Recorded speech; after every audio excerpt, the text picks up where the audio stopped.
तैमूर तैश में आके पागल हो चुका है। उसको समझ नहीं आ रही कि आखिर इन लोगों का मुकाबला करे तो करे कैसे, क्योंकि सब घर वालों को वो सिर्फ और सिर्फ ईमान और बिलाल के साथ पा रहा है। और उसको समझ आ गई है कि उसकी कोई नहीं सुनेगा। इसलिए आप देखेंगे कि काफ़ी परेशान हो जाता है और कहता है कि चाहे मुझे जो मर्जी करना पड़ जाए, ईमान को हासिल करके ही रहूँगा।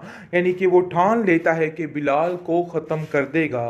लेकिन बिलाल को ख़त्म करना क्या इतना आसान है जो ये अपना जहन बना के बैठा है। इसका ऐसा हश्र होना चाहिए कि इसको याद रहे कि ये क्या कर रहा है।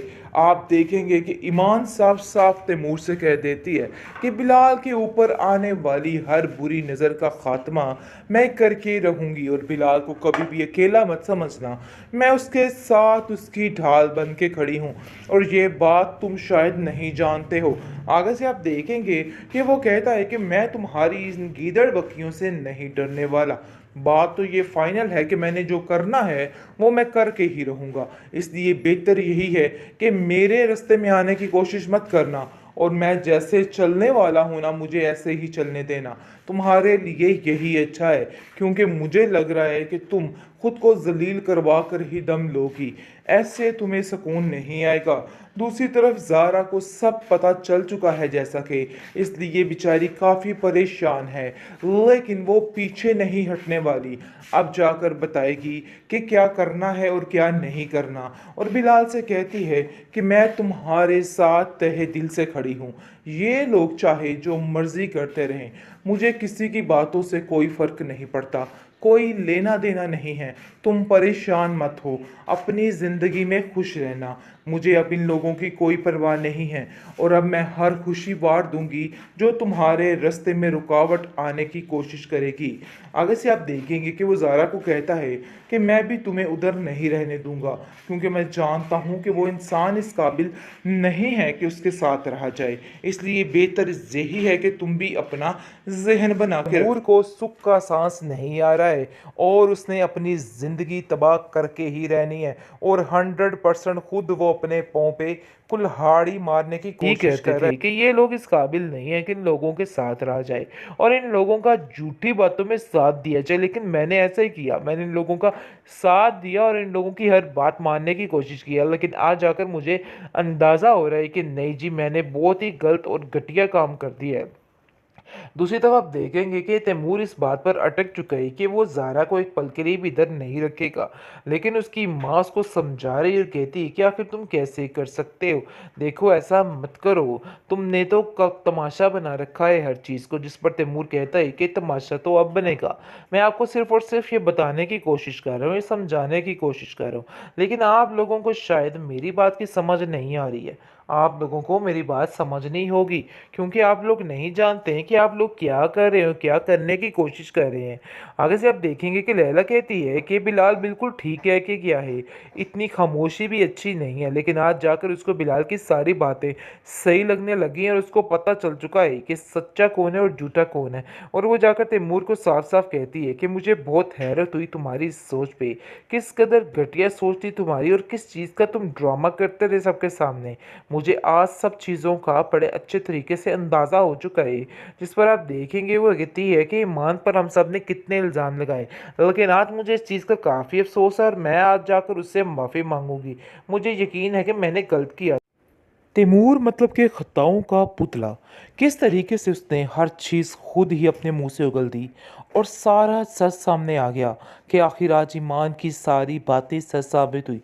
अब सबको समझ आ गई है कि ईमान बेचारी सही खपती रहती थी, लेकिन कोई भी उसकी बात पर यकीन नहीं करता था, और सब यही कहते थे कि ईमान झूठी है। लेकिन आज सब कुछ सामने आ गया है, और ये सारी कारस्तानी यानी कि सारा क्रेडिट जाता है बिलाल को और ज़ारा को, क्योंकि ज़ारा भी जानती थी कि ये सारा मामला होने वाला है, और वो सबके सामने ये चीज़ लेके आना चाहती थी आखिर तैमूर है क्या चीज़।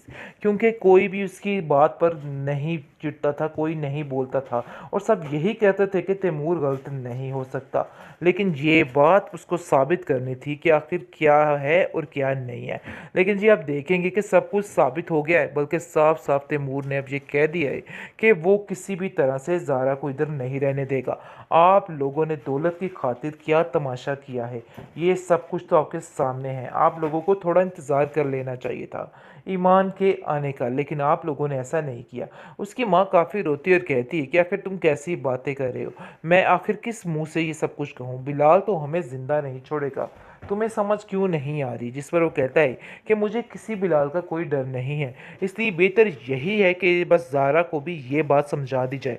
लेकिन ज़ारा भी काफ़ी परेशान हो जाती है कि आखिर इन सब बातों में इसका क्या कसूर है जो इसको इतनी गहरी सज़ा मिल रही है। वो बेचारी खामोश होकर वहाँ पे गिर पड़ती है। लेकिन जी आप देखेंगे कि सारा मामला सुधर नहीं रहा बल्कि बिगड़ रहा है, क्योंकि अब बिलाल को समझ आ चुकी है और बिलाल साफ साफ ज़ारा को कहता है कि तुम्हें किसी भी तरह खामोश रहने की ज़रूरत नहीं है, बल्कि इन लोगों का डट के मुकाबला करना है। ये लोग इस काबिल नहीं हैं कि इन लोगों पे यकीन किया जाए। इन लोगों से ज़रा डट के रहना होगा, और वैसे भी खामोश रहने से कुछ नहीं होता है। अपने हक के लिए इंसान को कभी कभी बोलना पड़ता है। हमेशा खामोश रहने से भी इंसान अंदर ही अंदर घुट के मर जाता है। वो ज़ारा को समझाने की कोशिश कर रहा है और कहता है कि अभी भी कुछ नहीं बिगड़ा है। देखो, अभी भी अपने हक के लिए आवाज़ उठानी सीखो ताकि तुम इस दुनिया में जी सको। आखिर तुमने क्या पाया इन लोगों में रह के, मुझे आज ये बताओ। सिर्फ और सिर्फ जिल्लत और रुसवाई ने ही तुम्हें थामा है, इसके अलावा कुछ नहीं है। लेकिन ज़ारा अब अपने भाई की इस बात से बहुत ज़्यादा मुतफिक है और कहती है कि तुम बिल्कुल ठीक कहते थे कि ये लोग इस काबिल नहीं है कि इन लोगों के साथ रहा जाए और इन लोगों का झूठी बातों में साथ दिया जाए। लेकिन मैंने ऐसा ही किया, मैंने इन लोगों का साथ दिया और इन लोगों की हर बात मानने की कोशिश की है। लेकिन आज जाकर मुझे अंदाज़ा हो रहा है कि नहीं जी, मैंने बहुत ही गलत और घटिया काम कर दिया है। दूसरी तरफ आप देखेंगे कि तैमूर इस बात पर अटक चुका है कि वो ज़ारा को एक पल के लिए भी इधर नहीं रखेगा। लेकिन उसकी माँ उसको समझा रही और कहती है कि आखिर तुम कैसे कर सकते हो, देखो ऐसा मत करो, तुमने तो तमाशा बना रखा है हर चीज़ को। जिस पर तैमूर कहता है कि तमाशा तो अब बनेगा, मैं आपको सिर्फ और सिर्फ ये बताने की कोशिश कर रहा हूँ, ये समझाने की कोशिश कर रहा हूँ। लेकिन आप लोगों को शायद मेरी बात की समझ नहीं आ रही है। आप लोगों को मेरी बात समझनी होगी, क्योंकि आप लोग नहीं जानते हैं कि आप लोग क्या कर रहे हो, क्या करने की कोशिश कर रहे हैं। आगे से आप देखेंगे कि लैला कहती है कि बिलाल बिल्कुल ठीक है कि क्या है, इतनी खामोशी भी अच्छी नहीं है। लेकिन आज जाकर उसको बिलाल की सारी बातें सही लगने लगी हैं और उसको पता चल चुका है कि सच्चा कौन है और झूठा कौन है। और वो जाकर तैमूर को साफ साफ कहती है कि मुझे बहुत हैरत हुई तुम्हारी इस सोच पे, किस कदर घटिया सोच थी तुम्हारी और किस चीज़ का तुम ड्रामा करते थे सबके सामने। मुझे आज सब चीज़ों का बड़े अच्छे तरीके से अंदाज़ा हो चुका है। जिस पर आप देखेंगे वो कहती है कि ईमान पर हम सब ने कितने इल्ज़ाम लगाए, लेकिन आज मुझे इस चीज़ का काफ़ी अफसोस है और मैं आज जाकर उससे माफ़ी मांगूंगी। मुझे यकीन है कि मैंने गलत किया।